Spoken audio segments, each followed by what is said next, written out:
Alléluia. Nous bénissons le Seigneur pour ce moment qu'il nous donne, pour ce culte. Que la gloire revient à l'Éternel. C'est le Dieu puissant qui nous garde chaque jour. Voyez-vous, Dieu nous protège, Dieu nous dirige, que son nom soit béni. Mon message ce dimanche, c'est quitte ta zone de confort. Je répète, le titre de mon message ce dimanche, c'est quitte ta zone de confort. Qu'est-ce qu'une zone de confort? La zone de confort est une place dans laquelle tu vis sans faire d'effort. C'est la vie que j'intitule où je suis, ça me suffit. Tu vas au travail, tu reviens le soir. Le dimanche, si tu as le temps et pas fatigué, tu vas un peu à l'église. Tu décides personnellement ce que tu veux faire de ta vie. Tu n'as pas de pression et de contraintes extérieures. Tu manques d'efforts pour surmonter tes problèmes. Tu n'as pas de défis à relever. Tu ne vis pas par planification. Tu vis une vie comme cela. C'est ce que j'appelle, voyez-vous, la vie de confort. C'est-à-dire, c'est la zone de confort. Tu es dans une zone de confort, tu ne veux pas quitter là. Et c'est grave. Frère, sœur, cette vie de confort ou vie dans laquelle tu n'as pas de contraintes extérieures ne pourra pas te faire avancer sur le plan spirituel. Pire, tu ne pourras jamais avoir une vie de foi audacieuse qui transporte les montagnes dans la mer. Voici pourquoi beaucoup d'enfants de Dieu veulent réaliser de grandes choses, mais sont bloqués. Qu'est-ce qui consiste le blocage? C'est leur vie de confort. Eh bien, retenez ceci. Si tu veux recevoir quelque chose que tu n'as jamais reçu, il faut faire quelque chose que tu n'as jamais fait. Je répète. Si tu veux faire quelque chose que tu n'as jamais reçu, il faut faire quelque chose que tu n'as jamais fait. Donc, il faut quitter complètement le système du monde. Parce que le monde nous impose son système. C'est très important. Le diable nous impose son système, comme on doit vivre sur la terre. Voyez-vous, le diable fait faire aux gens le contraire de ce que Dieu a demandé. Nos activités tournent autour de notre survie dans la vie. Le système est créé de telle sorte que notre travail prend totalement le contrôle de notre vie. Le monde te pousse à faire uniquement des choses pour ta survie. Et tout le monde vit dans ce chemin tracé par le diable. Ce système est créé pour que l'homme oublie Dieu, ou met Dieu juste après ses activités de survie. Frères et sœurs, la Bible est opposée à ce système et donne la solution contraire. Dans Matthieu 6 place Jésus en première place, en première position et au centre de notre vie. Et place toutes nos activités en deuxième position. Jésus dit, je ne vous demande pas de survivre, mais moi-même, créateur de l'être humain, je connais vos besoins et je prends soin de vous. C'est pourquoi Jésus veut être le centre de notre vie. Il a nos besoins, il peut tout nous donner. Frères et sœurs, c'est lui qui nous donne tout. Sachez que c'est Dieu qui vous a créé. Vous n'avez pas demandé à naître. Donc si vous n'avez pas demandé à naître, il est aussi capable de s'occuper de vous, frères et sœurs. Frères, sœurs, si tu n'as pas demandé à naître et que tu prends, et que tu comprends que tu existes par la volonté de Dieu, ta vie doit représenter ce pourquoi Dieu t'a créé. Tu dois chercher et vivre la volonté de Dieu. Ceci te permettra de remplir ton potentiel. C'est très important. Écoutez ceci. Parce que la plus grande tragédie de la vie n'est pas la mort, mais une vie qui n'a jamais réalisé son plein potentiel. Donc, le but pour toi n'est pas de survivre, mais d'accomplir la volonté et la mission de Dieu sur terre. Le reste, Dieu s'en occupe. Il est capable de s'occuper de toi. Il est capable d'intervenir dans ta vie. Est-ce que vous comprenez? Si ma vie a plus de valeur que ce que le monde offre, je prendrai le temps de m'occuper de ma relation avec Dieu. Car en effet, la vie chrétienne n'est pas une religion, mais une relation. La relation entre Dieu et toi. Tu dois donc poursuivre l'agenda de Dieu et non pas ton propre agenda. Frère, sœur, tu dois poursuivre l'agenda de Dieu, puisque c'est lui qui t'a créé, tu n'as pas demandé à naître. C'est lui, c'est son agenda qui doit s'accomplir dans ta vie. Et tu verras que toutes les portes seront ouvertes. Il faut quitter ta zone de confort aujourd'hui.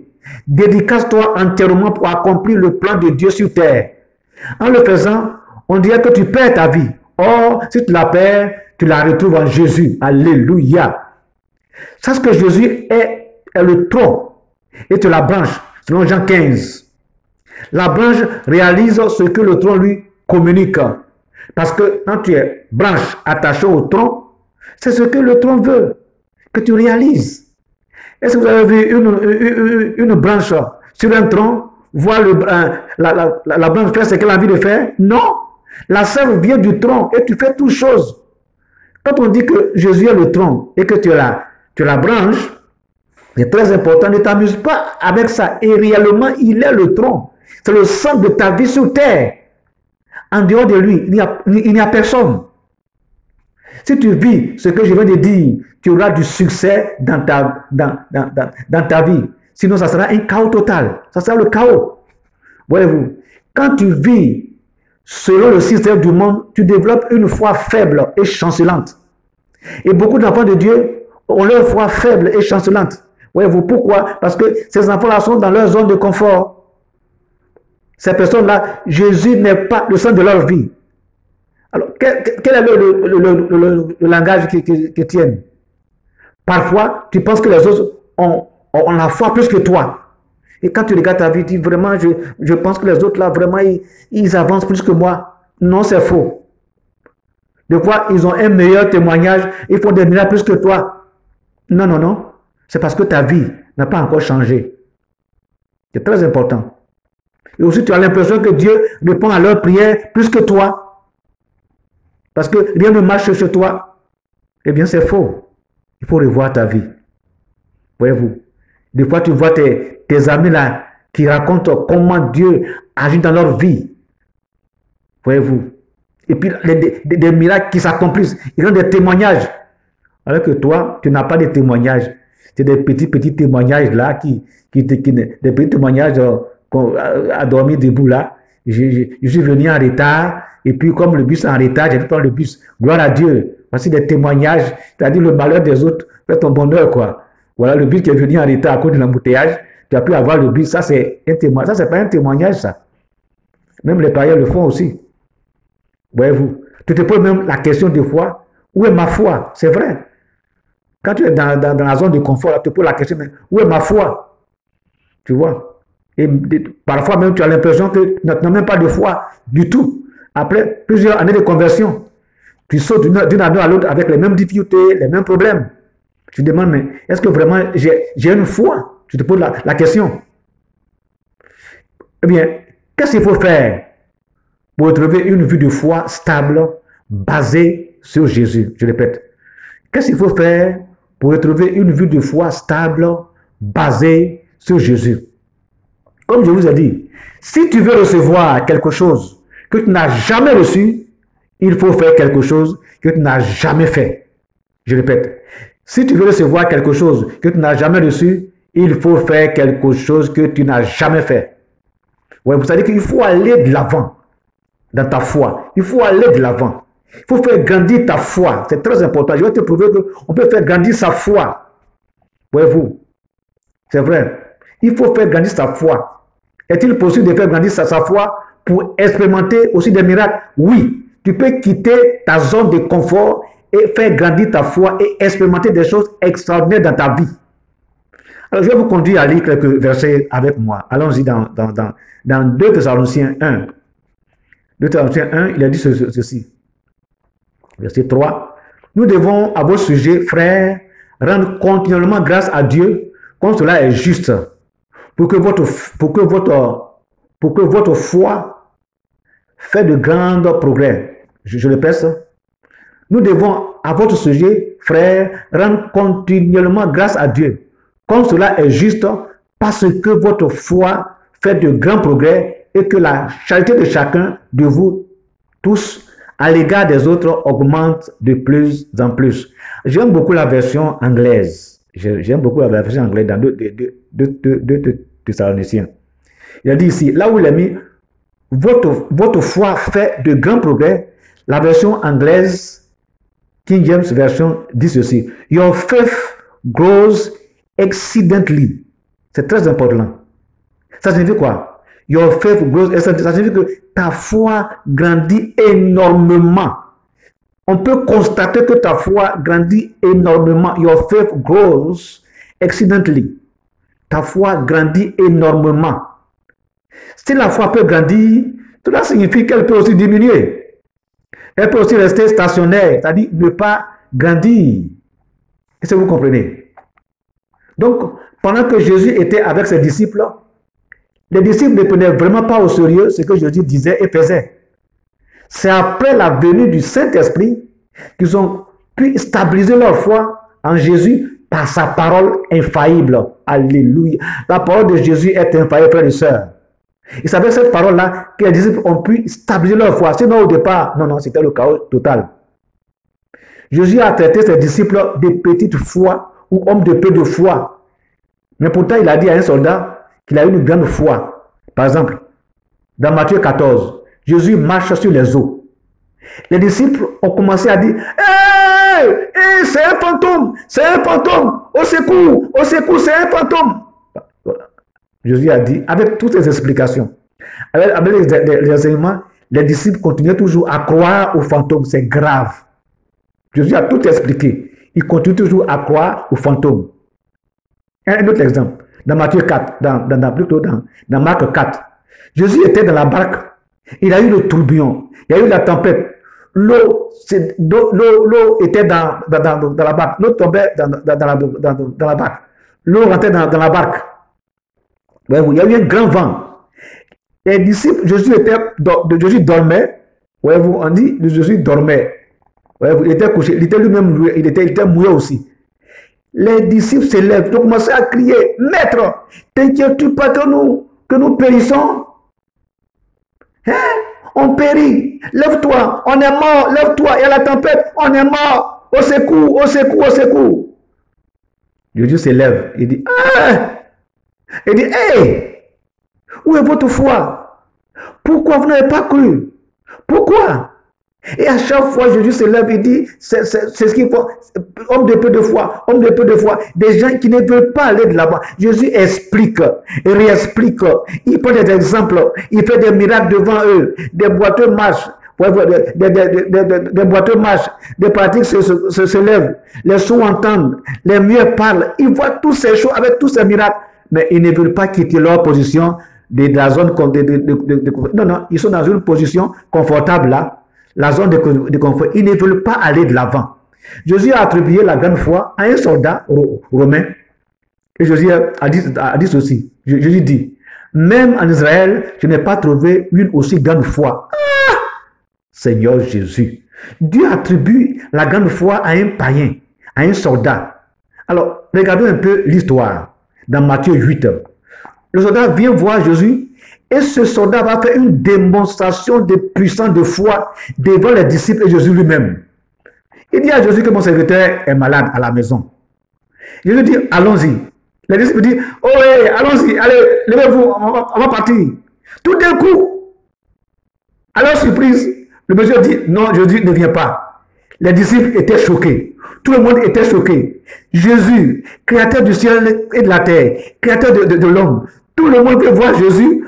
Mais le soldat dit, non, non, non, ne viens pas chez moi à la maison. Alors que tout le monde s'attend à ce que Jésus, voyez-vous, soit dans la maison là-bas. Voyez-vous, les disciples regardaient le monsieur et disent, mais qu'est-ce qui arrive à ce monsieur-là? Il dit à Jésus, dis seulement un mot et mon serviteur sera guéri à la maison là-bas. Les disciples étaient choqués. Il dit, mais bon, c'est quoi ça? Il était totalement étonné. Et ce soldat, en disant cela, trois choses se dégagent. Trois choses, écoutez-moi, trois choses. Puisqu'il était son soldat lui-même. Quand il dit un mot, la chose s'accomplit. Quand il dit la chose s'accomplit. Donc pour lui, Jésus, il a entendu dire que Jésus a fait des miracles. Il a guéri des malades. Il impose la main aux gens. Quand il parle, la chose s'accomplit. Voyez-vous, quand il dit malade, vous voyez, et puis les gens voient. Donc le monsieur a dit, mais pourquoi tu veux te déplacer alors? Et tout ça, les disciples regardaient. Ils n'ont pas compris. Trois choses. Le monsieur a démontré en disant, dis seulement un mot et mon serviteur sera guéri à la maison. Ce monsieur, en le disant, nous enseigne trois choses. Waouh, j'aime ça. Premièrement, que la parole porte l'autorité de celui qui parle. Deuxième chose, ce qu'une personne peut faire, sa parole peut aussi le faire aussi. Donc Jésus a imposé les mains aux gens, à droite et à gauche, il les a guéris. Des fois même, il prenait la boucle, met sur les yeux des gens, il dit, mais écoute, dis un mot. Et c'est ce que Jésus va faire. Il va seulement dire le mot. Jésus était étonné, tout le monde était étonné. Troisième chose, la parole est un messager. On peut envoyer le message. Et Jésus dit, tu as parfaitement raison. Il a dit, monsieur, tu as parfaitement raison. Devant le tombeau de Lazare, Jésus a envoyé la parole. Il dit, Lazare sort. C'est un messager. Et Lazare était sorti. Donc il dit, effectivement, tu as raison. Il va dire le mot. Il dit, va, ton serviteur a été rétabli. Alléluia, alléluia, j'aime ça. Ce monsieur, il est magnifique. Donc, frères et sœurs, la grande foi n'a pas besoin de présence physique. La grande foi n'a pas besoin d'un objet pour croire. La grande foi comprend la puissance spirituelle. La grande foi persiste au-delà du découragement. C'est très important. Mais la foi faible compte sur ce qu'on voit, ce qui est physique. Et ceux qui ont la petite foi parlent beaucoup et se répètent dans leur prière. Vous voyez, il y a des gens qui sont dans la petite foi, des sœurs et des frères. Au nom de Jésus, Seigneur, agis. Je t'ai dit d'agir, non? Agis, Seigneur, agis. Et les frères aussi, Seigneur, pardon, agis. Seigneur, on a prié. Seigneur, agis. Et les sœurs aussi, Seigneur, agis. C'est comme une chorale. Alors, écoutez-moi ce témoignage. C'est un témoignage vrai. Il y avait un milliardaire congolais. Ouais, quand il dit milliardaire, c'est pas. Vraiment, le monsieur, il a de l'argent. Il vit toujours. C'est une histoire vraie. Donc, le monsieur, comme le Congo, c'est un très beau pays. Donc, il monte sur la montagne là pour prier. Il avait besoin de peut-être plus de 500 millions, 600 millions pour faire ces affaires-là. Donc, il monte. Le monsieur était là. Il disait, oh Seigneur, agis pour que je puisse boucler cette affaire de plusieurs milliards. Agis puissamment. Donc le monsieur priait tout doucement, calmement, voyez-vous. Et puis à côté, il ne savait pas qu'il y avait un jeune qui était en train de chercher l'argent pour payer sa dot. Parce qu'il n'était pas marié, il était célibataire. Et il entendait le monsieur, le jeune en train de prier. Seigneur, agis! Zambé! Seigneur, mes 1000 euros pour ma dot. Agis! Mes 1000 euros pour ma dot. Au nom de Jésus, pauvreté, sors! Le monsieur dit, mais c'est qui ça? Le monsieur était vraiment dérangé. Alors, il contourne un peu la montagne et puis il voit le monsieur. Il dit, ah, jeune homme, ça va? Le jeune homme n'a même pas le temps de l'écouter. Seigneur, agis, manifeste ta puissance. Il dit, mais arrête-toi, monsieur. Il dit, mais je prie, monsieur. Je prie aussi comme toi. Il dit, arrête-toi, monsieur. Viens. Il dit, quoi? Il dit, viens. Le jeune s'approche. Il dit, tu as besoin de quoi? Et puis tu pries beaucoup, tu te répètes là. J'ai besoin de 1000 euros parce que mon mariage est proche. Dans un mois, je me marie, je n'ai pas encore trouvé l'argent. Il dit, tu vas descendre. Il dit, quoi? Moi, je vais descendre de la montagne. Il dit, descends de la montagne. Il ouvre sa poche. Il donne 2000 euros. Le gars a commencé à se calater. Comme il a fait 100 mètres plat. Le monsieur a secoué la tête. 2000 euros. Le gars est descendu. Voilà, c'est ça. Ceux qui ont la foi, ceux qui ont la faible foi là, ceux qui ont une foi faible là, c'est du bruit qu'ils font. Le monsieur priait tout doucement. Alors le monsieur était retourné à ceux-là. Il dit, Seigneur, manifeste ta puissance. Agis pour que je puisse recevoir plusieurs millions pour que je puisse boucler mes affaires. Alléluia! C'est ça là, la foi. Voyez-vous? Maintenant, écoutez-moi très bien. Pour quitter la zone de confort, il faut comprendre trois choses. Alléluia, écoutez-moi très bien. Pour quitter la zone de confort, il faut comprendre trois choses pour être victorieux. Premièrement, la foi est un don de Dieu. Je répète, la foi est un don de Dieu. Éphésiens 2, versets 8 à 9. Car c'est par la grâce que vous êtes sauvés par le moyen de la foi, et cela ne vient pas de vous, c'est le don de Dieu. Ce n'est point par les œuvres afin que personne ne se glorifie. Donc la foi vient de Dieu, c'est un don de Dieu. Et ne peut pas être créé, on ne peut pas la créer nous-mêmes. Je répète, on ne peut pas la créer la foi nous-mêmes, c'est un don de Dieu, c'est un don. Donc si c'est un don, cela signifie que ce n'est pas quelque chose que tu as reçu à cause de ton labeur, parce que tu as travaillé. Non, c'est un don que Dieu te donne, c'est très très important. Donc tu dois accepter cela, c'est un don de Dieu. La deuxième chose, chacun a une mesure de foi. C'est-à-dire chacun donne à chacun, Dieu donne à chacun une mesure de foi que tu reçois. Lisons dans Romains 12, verset 3. Par la grâce qui m'a été donnée, je dis à chacun de vous de n'avoir pas de lui-même une trop haute opinion, mais de revêtir des sentiments modestes selon la mesure de foi que Dieu a départie à chacun. Aïe, aïe, aïe, aïe, aïe, aïe, aïe, aïe, aïe. Selon la mesure de foi que Dieu a départie à chacun. Donc Dieu donne à chacun de nous une mesure de foi.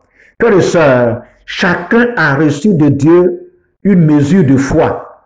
La foi, c'est un don de Dieu et chacun reçoit de Dieu une mesure de foi. Donc Dieu a donné à chacun de nous une mesure de foi.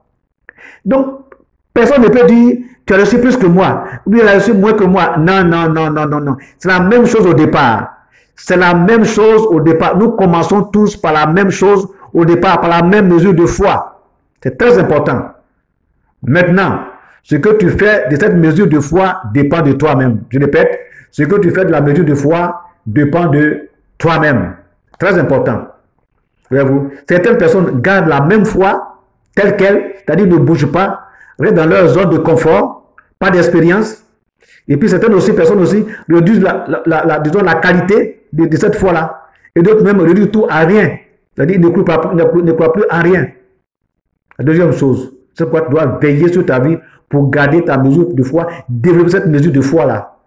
Troisième chose, nous opérons spirituellement sur le niveau de notre foi. Donc, quand tu reçois la foi-là, tu opères sur le niveau de la foi, de cette foi-là. Disons un verset ici, dans Matthieu 9, verset 28 à 30.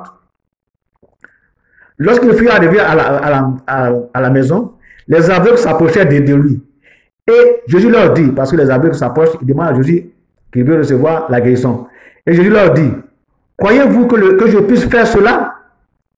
Waouh, la réponse est claire. Ils ont dit, oui, Seigneur.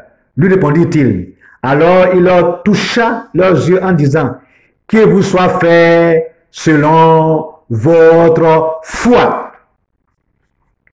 Et leurs yeux s'ouvrirent.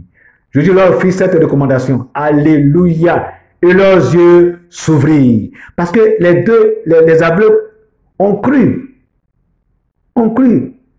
Selon leur foi. Qu'il soit fait. Jésus a dit qu'il soit fait selon votre foi. Donc c'est votre foi qui intervient ici.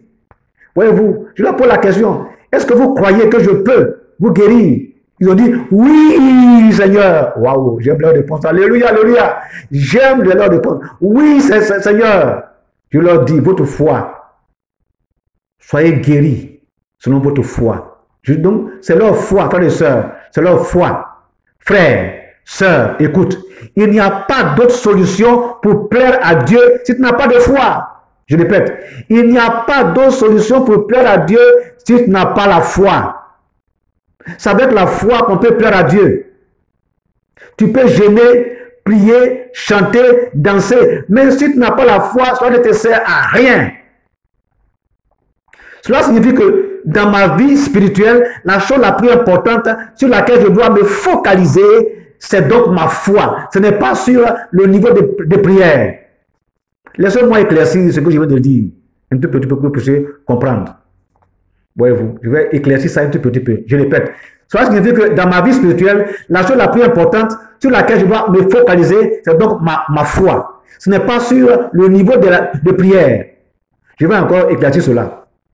Frères, sœurs, écoutez-moi. La prière est basée sur la foi, non pas la foi basée sur la prière. Je répète, la prière est basée sur la foi, non pas la foi basée sur la prière. Ça signifie quoi? En fait, la foi en Jésus représente la colonne autour de laquelle doit pivoter la prière. Ce que je reçois de Dieu est basé sur ma foi et non sur ma prière. Je répète, ce que je reçois de Dieu est basé sur ma foi et non sur ma prière. Sans la foi, tu ne pourras pas avoir voyez-vous, tu ne peux pas avoir un exaucement, rien. Tu peux parler, mais sans la foi, c'est vide. Donc la prière est donc basée sur la foi, non pas la foi basée sur la prière. Donc la foi, ça veut dire que la foi représente la colonne principale. Tu pivotes toutes choses autour de la foi que tu as en Jésus. Cette foi doit être inébranlable. Je répète, cette foi doit être inébranlable. Voilà, je pense que cela est clair pour vous. Maintenant, pour terminer mon message, écoutez-moi très bien. Pour terminer, il y a 4 choses à faire pour grandir sa foi et quitter la zone de confort. Je répète, il y a 4 choses à faire pour grandir sa foi et quitter la zone de confort. Frères et sœurs, écoutez ceci. Toute la Bible est la parole de Dieu. Et tout ce que la Bible dit est vrai. et toute écriture est inspirée de Dieu. Selon 2 Timothée 3, verset 16. 4 choses à faire pour grandir sa foi et quitter la zone de confort. Premièrement, il faut demeurer dans ta propre foi. Je répète, premièrement, il faut demeurer dans ta propre foi. Crois en Dieu par ta propre foi, sans dépendre des autres. Tu ne peux pas grandir ta foi si tu bases ta foi sur le pasteur, sur le prêtre, sur la prophétesse, sur le prophète. Tu ne peux pas. Non, non, non, non, non, non. Tu ne peux pas grandir ta foi. Ta foi doit être personnelle. Il faut croire dans ce que Dieu peut faire pour toi. C'est très important. Les promesses de Dieu sont oui et amen. Tu apprends à parler à Dieu seul. Fais-lui confiance. Prie seul et fais tes propres expériences. Ce matin, midi, soir, tu es en train de dire, on peut faire ce pour moi. Toi-même, fais tes propres expériences. Deuxième chose, il faut nourrir ta foi.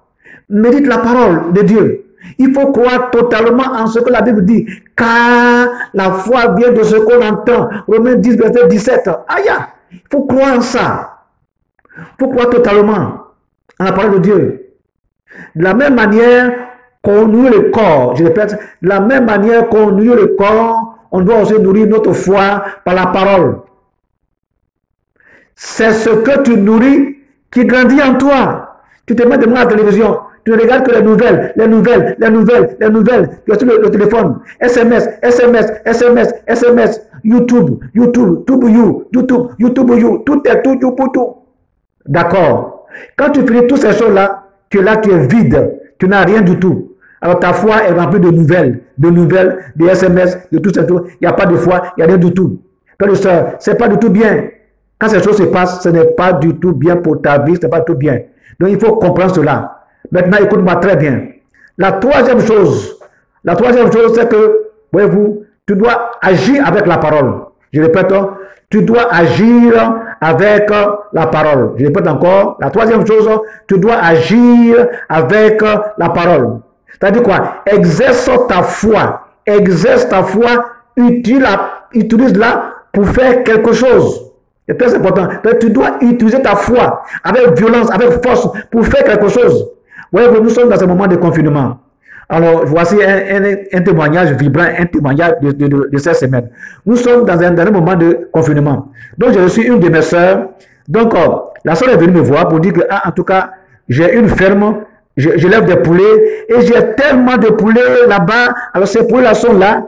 Mais il n'y a pas d'acheteur. Puisque les gens sont confinés, nous sommes dans un moment de confinement, il n'y a pas d'acheteur. Donc, je ne sais pas ce qu'il faut faire. Alors, j'ai regardé, elle avait dans un sachet un poulet. Donc, ça, c'est très focus. Elle dit, bon, voici, pasteur, je te donne un poulet. Donc, tu prends ce poulet-là, tu vas aller manger ce poulet. J'ai dit, ah bon? J'ai dit, d'accord. Donc, comme tu m'as donné ce poulet, qu'est-ce qui va se passer? Alors, je vais prier pour toi. Je dis, je vais prier pour toi. Donc, j'ai un poulet, je vais manger le poulet. On donne à l'homme de Dieu un poulet. Il dit, bon, quand tu m'as donné ce poulet, ce que je vais faire, c'est de prier pour toi. Il a dit, mais tous mes poulets sont là. Non, non, non. Je vais prier pour que pendant ce moment de confinement même, dans ce mois même là, tout n'a qu'à finir. Donc, je prie. Je dis, Seigneur, que les portes s'ouvrent. Manifeste ta puissance. Interviens et agis. Elle a dit, Amen. On a fini de prier. Frères et sœurs, pendant que je suis en train de préparer pendant que je prêche ce message-là, je viens d'avoir la sœur au téléphone. Alors, ça me fait tellement rire. Écoutez-moi très bien son témoignage. Donc, tout à l'heure, j'appelle la sœur. La sœur dit, ils sont venus prendre tous les poulets. Elle était partie prendre du poulet pour manger à la maison. Elle n'a pas pu trouver de poulet, donc elle était partie au marché pour acheter un poulet sur le marché pour manger. Tellement la puissance de Dieu agit par la foi. Tous les poulets sont finis maintenant. Donc, il faut maintenant élever encore pour que les poulets puissent arriver encore à maturité. Si vous comprenez. Donc, agis par ta propre foi. Quand tu agis, Dieu se manifeste. Et puis, crois en Dieu. Fais quelque chose. Ne reste pas là comme ça et on dit que non, il fait quelque chose. Voyez-vous, si tu pries, qu'il n'y a pas de réponse, il faut continuer à prier, il faut continuer à prier. C'est très important. Il faut continuer à prier. Si tu pries qu'il n'y a rien, il faut continuer de prier, prier. Si tu pries, il n'y a pas de réponse, prie, continue de prier. Prie jusqu'à remporter la victoire. Il faut quitter ta zone de confort. Où tu es là, je ne sais pas comment il faut prier. Il faut prier, oh, prier. Regardez, un musulman prie 5 fois par jour. Il est exaucé, il n'est pas exaucé, il prie, ce n'est pas son problème. Un juif prie 3 fois par jour. Et toi, combien de temps tu pries par jour? Dis-moi, non, sincèrement. Combien de temps tu pries par jour? 1 fois, 2 fois, 3 fois, 4 fois? Sois discipliné dans ta prière. Tu pries quand tu veux, c'est quand tu as le temps, ou que tu as le sommeil, il n'y a pas discipliné. À partir de ce message-là, il faut l'écouter plusieurs fois. À partir de ce message, il faut prier plusieurs fois. Dis-toi le nombre de fois que tu dois prier par jour et respecte cela toute ta vie. Que cela soit pour toi un style de vie. Que la prière soit un style de vie.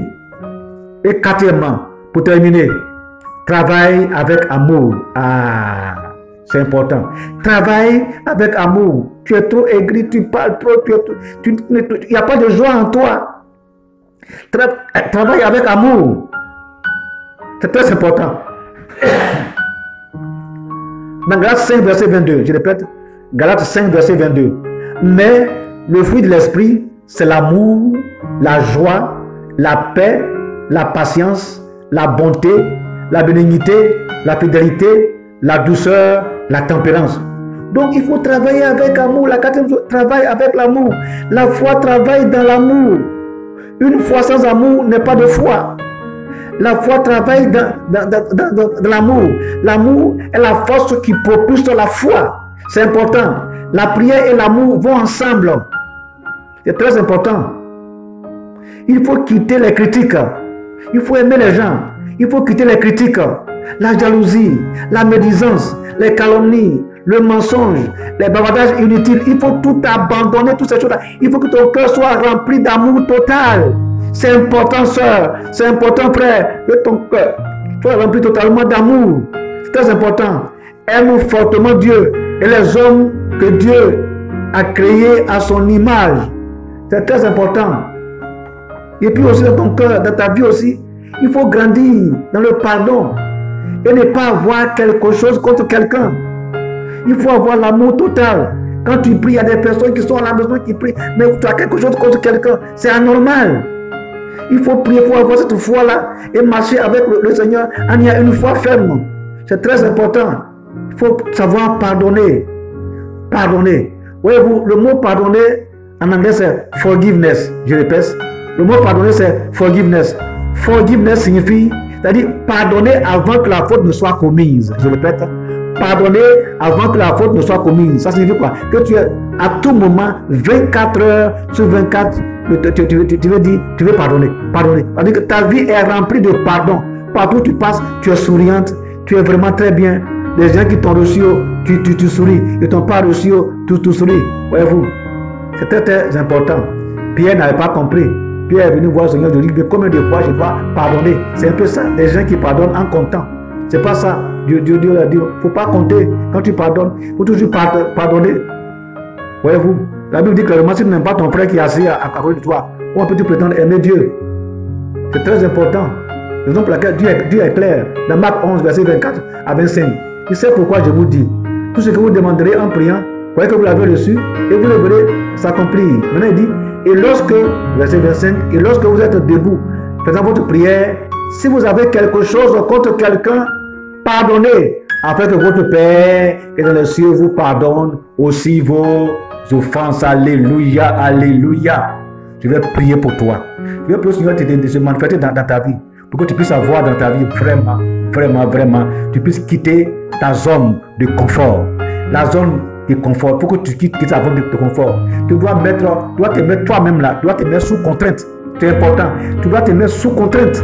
C'est important. Tu es trop faible. Il faut te mettre sous contrainte. Mettre devant toi des défis à relever.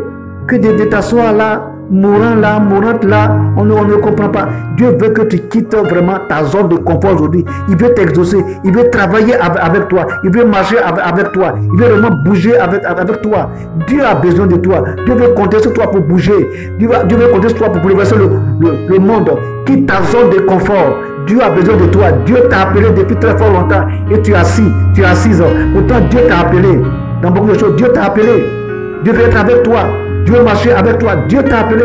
Je vais donc prier pour toi. Demandons au Seigneur de te soutenir. Demandons au Seigneur d'agir. Père, au nom de Jésus, je te prie, Seigneur, pour ta servante. Je te prie, Seigneur, pour ton serviteur. Papa, manifeste ta puissance. Manifeste ton onction. Manifeste, Seigneur, ta gloire sur la vie, Seigneur, mon Dieu, de la soeur qui m'écoute, du frère qui m'écoute. Dans le nom de Jésus. Que, Seigneur, ton enfant, Seigneur, puisse quitter maintenant, Seigneur, cette zone de confort. Cette zone dans laquelle, Seigneur, mon Dieu, Père, il a vécu pendant des années, Seigneur, pas d'expérience, pas réellement de défis à relever. Agis puissamment, manifeste ton onction, manifeste ta même puissance, Seigneur. Après ce message, et la puissance de Dieu, l'onction de Dieu, la gloire de Dieu, soit dans le cœur de ta servante, de ton serviteur.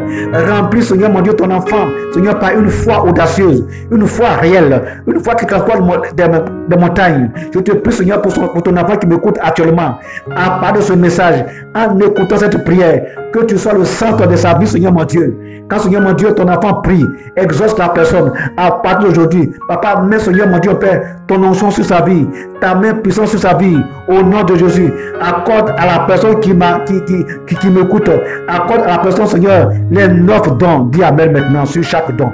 Accorde à la personne les 9 dons que je vais prononcer. Dis Amen après chaque don. Accorde à la personne la parole de connaissance, la parole de sagesse, le discernement, le don de foi, le don de miracle, l'interprétation, la diversité, la prophétie, dans le nom de Jésus. Agis puissamment, Seigneur, manifeste ta puissance, Seigneur, dans sa vie, parce que tu es vivant. Accorde, Seigneur, tous ces 9 dons, Seigneur, à la personne, parce que tu es vivant au sein des siècles. Papa, que la personne puisse aller de l'avant, dans le nom de Jésus. Soutiens la personne, Seigneur, mon Dieu, dans le nom de Jésus. Que la personne puisse marquer sa génération, que la personne puisse impacter sa génération et sa famille. Agis puissamment, parce que tu es vivant au sein des siècles. Reçois la puissance du Saint-Esprit de Dieu, dans le nom de Jésus. Que la louange, la gloire, la bienveillance te reviennent. Dans le nom de Jésus, on dit tout 3 fois Amen, Amen, Amen, Amen. Thank you very much. Today, please quit your comfort zone. I repeat, quit your comfort zone. God bless you. Bye-bye.